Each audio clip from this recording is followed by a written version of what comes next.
Rut pasal 4 ayat 1-17. Rut menjadi istri Boas. Boas telah pergi ke pintu gerbang dan duduk di sana. Kebetulan lewatlah penebus yang disebutkan Boas itu. Lalu berkatalah Boas, "Hai saudara, datanglah dahulu kemari, duduklah di sini." Maka datanglah ia, lalu duduk. Kemudian dipilihnyalah 10 orang dari para tua-tua kota itu dan berkata, "Duduklah kamu di sini."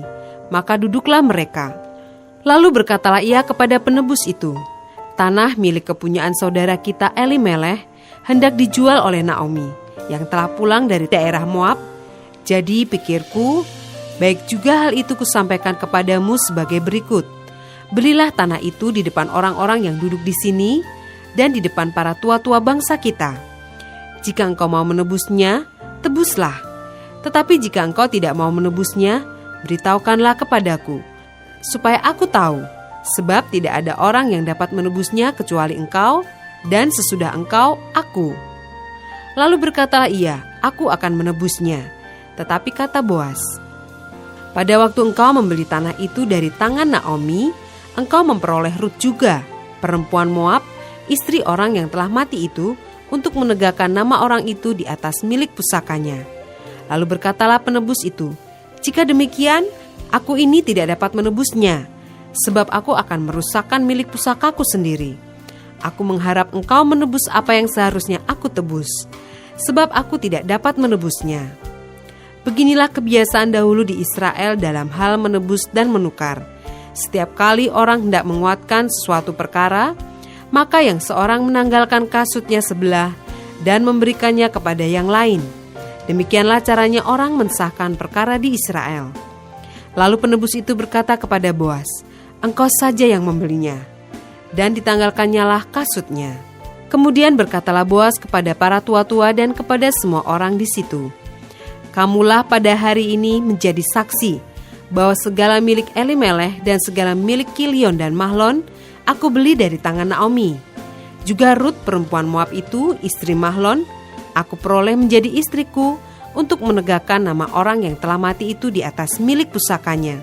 Demikianlah nama orang itu tidak akan lenyap dari antara saudara-saudaranya dan dari antara warga kota. Kamulah pada hari ini menjadi saksi." Dan seluruh orang banyak yang hadir di pintu gerbang dan para tua-tua berkata, "Kamilah menjadi saksi. Tuhan kiranya membuat perempuan yang akan masuk ke rumahmu itu sama seperti Rahel dan Lea, yang keduanya telah membangunkan umat Israel. Biarlah engkau menjadi makmur di Efrata, dan biarlah namamu termasyhur di Betlehem. Keturunanmu kiranya menjadi seperti keturunan Peres yang dilahirkan Tamar bagi Yehuda, oleh karena anak-anak yang akan diberikan Tuhan kepadamu dari perempuan muda ini." Lalu Boas mengambil Rut, dan perempuan itu menjadi istrinya, dan dihampirinyalah dia. Maka atas karunia Tuhan, perempuan itu mengandung, lalu melahirkan seorang anak laki-laki. Sebab itu perempuan-perempuan berkata kepada Naomi, "Terpujilah Tuhan yang telah rela menolong engkau pada hari ini dengan seorang penebus. Termasyhurlah kiranya nama anak itu di Israel. Dan dialah yang akan menyegarkan jiwamu dan memilih engkau pada waktu rambutmu telah putih, sebab menantumu yang mengasihi engkau telah melahirkannya, perempuan yang lebih berharga bagimu dari 7 anak laki-laki." Dan Naomi mengambil anak itu serta meletakkannya pada pangkuannya, dan dialah yang mengasuhnya. Dan tetangga-tetangga perempuan memberi nama kepada anak itu, katanya, "Pada Naomi telah lahir seorang anak laki-laki." Lalu mereka menyebutkan namanya Obed. Dialah ayah Isai, ayah Daud. Ayat 18-22. Silsilah Daud. Inilah keturunan Peres. Peres memperanakan Hesron. Hesron memperanakan Ram. Ram memperanakan Aminadab. Aminadab memperanakan Nahason. Nahason memperanakan Salmon. Salmon memperanakan Boas. Boas memperanakan Obed.